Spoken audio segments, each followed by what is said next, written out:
یوسف علیہ السلام کا جو واقعہ ہے بہت دفعہ تفصیل سے بتا چکا ہوں، لیکن اس واقعے میں ایک جو سب سے اہم ترین ہمیں سبق ملتا ہے جو آج کے نوجوانوں کے لیے جس میں بہت اہم سبق ہے۔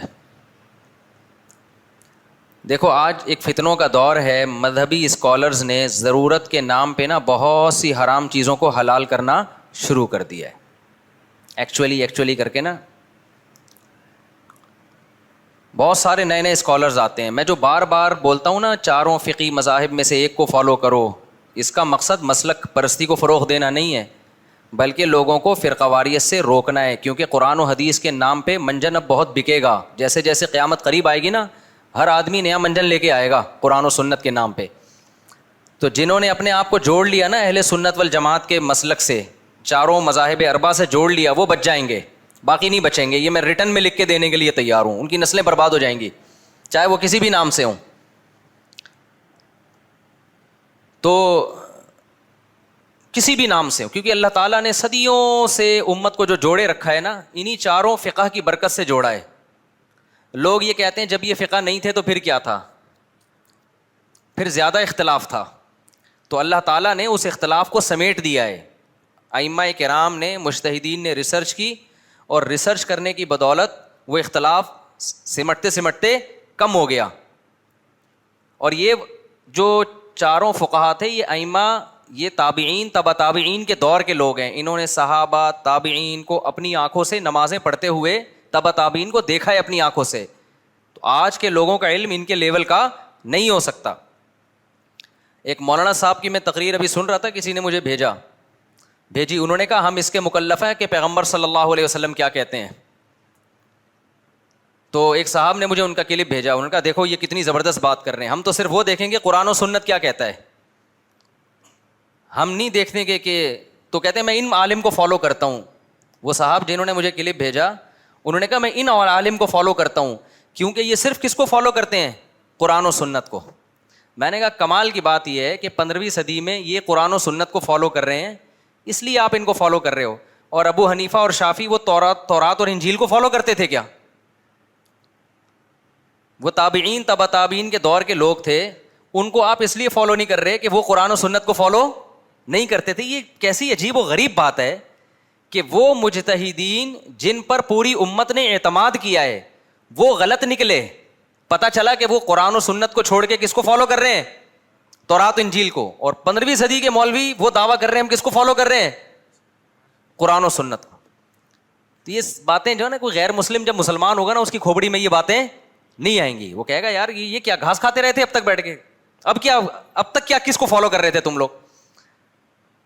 اچھا ایک اور بات بہت اہم اہمیت سے کی جاتی ہے، یہ میں ان آیتوں کو کی تمہید بیان کر رہا ہوں آپ کے سامنے۔ ایک اور آیت بہت اہتمام سے کی جاتی ہے، قرآن مجید کی آیت پیش کی جاتی ہے کہ یا ایھا الذین آمنوا اطیعوا اللہ واطیعوا الرسول واولی الامر منکم، اے ایمان والو اللہ رسول کی اور اولو الامر کی اطاعت کرو۔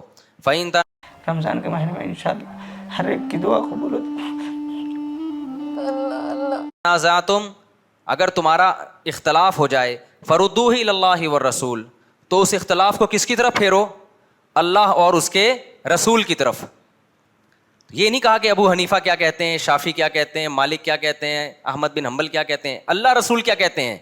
تو آج بہت سے لوگ جو ہے نا اس آیت کے نام پہ بھی لوگوں کو گمراہ کرتے ہیں۔ اس آیت کا مفہوم اچھی طرح سمجھو۔ تو وہ کہتے ہیں کہ دیکھو ہم جب اختلاف ہمارا مختلف مسائل میں ہو رہا ہے تو ہم قرآن و سنت پیش کر رہے ہیں، تو قرآن و سنت کو فالو کرو جیسے کہ قرآن کہہ رہا ہے۔ خوب اچھی طرح سمجھیں، یہ آیت صرف آج ہمارے سامنے نہیں ہے، یہ صدیوں سے علماء کے سامنے ہے۔ یہ آیت ابو حنیفہ کے سامنے بھی تھی، امام شافعی کے سامنے بھی تھی، امام مالک کے سامنے بھی تھی، امام احمد ابن حنبل کے سامنے بھی تھی۔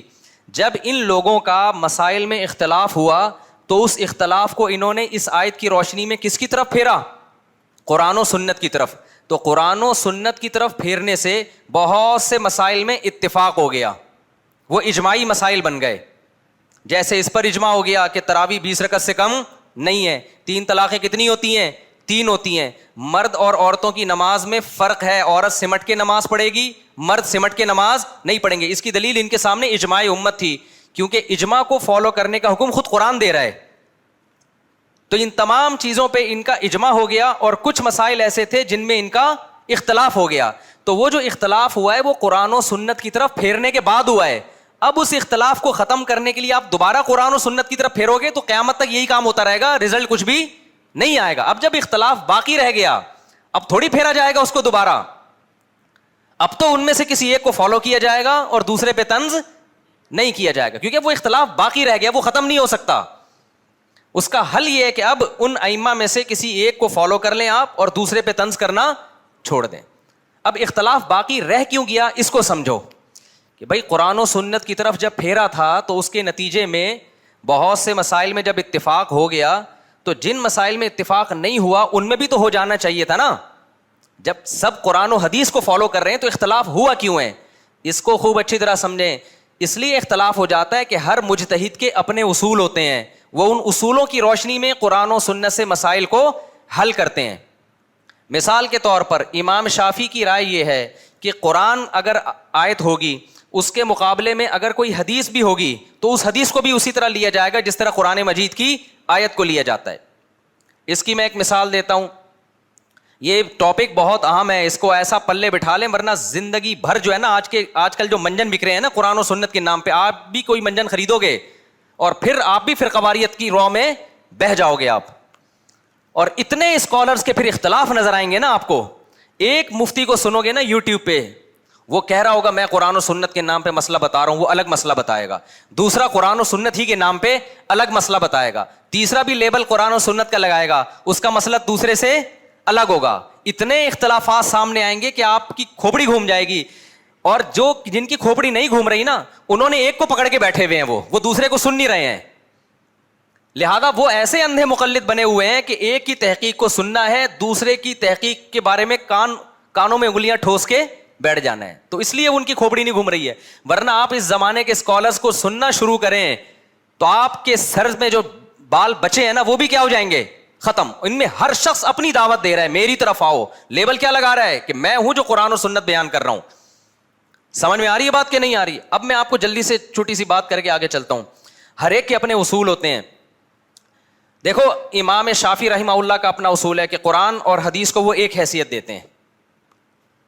جیسے قرآن میں آتا ہے کہ الزانیۃ والزانی فاجلدوا کل واحدۃ منہما مئۃ جلدہ, زانی مرد ہو یا عورت ہو دونوں کو 100 کوڑے مارو, یہ ہے نا قرآن میں. لیکن حدیث میں آتا ہے کہ جو مرد اور عورت زنا کریں, کوارے ہوں, تو 100 کوڑے مارو, وتغریب عام, اور 1 سال کے لیے جلا وطن کر دو ان کو. اس لیے امام شافعی, امام احمد ابن حنبل دونوں فقہا کی رائے یہ ہے, ان کا فتویٰ یہ ہے قرآن و حدیث ہی کی روشنی میں کہ زانی کی سزا 100 کوڑے بھی ہیں اور 1 سال کے لیے بولو جلا وطنی بھی. امام ابو حنیفہ, یہ جو حدیث ہے نا